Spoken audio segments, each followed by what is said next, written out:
Brest a fait de sa partie de terrain un nouveau Verdun. Et les 45 premières minutes se résument aussi à une affaire de poteau. Le premier juste après ce centre de Franck Sauzet. Francescoli se met sur son bon pied et Barabé ne voit rien venir.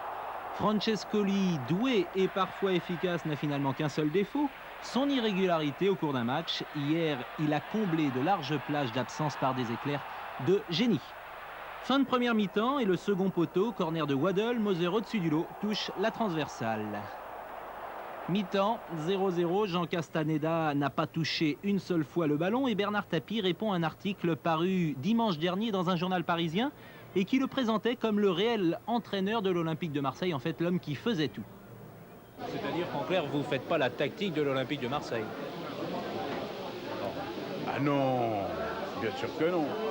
Bien sûr que non. Il y a un entraîneur qui s'appelle Gérard Gilly, c'est lui qui décide. Bon, il me tient informé, mais c'est la moindre des choses. Il faut bien que je m'amuse un peu aussi. Mais bien sûr que c'est lui qui définit toute la stratégie. Voilà qui est clair. Deuxième mi-temps, le scénario est identique jusque dans ses moindres détails. Corner Waddle et Sauzet imitent Francescoli et Moser.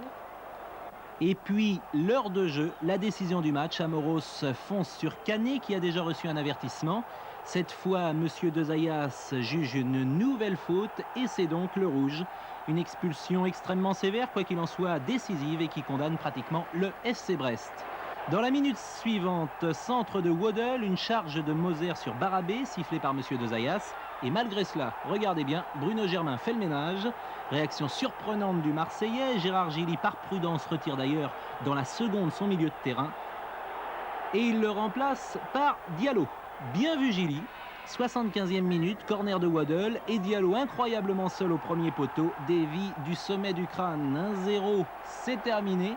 Les 30 000 fidèles du stade Vélodrome chantent de nouveau en tête du championnat. Qu'importe le flacon pourvu qu'ils aient l'ivresse.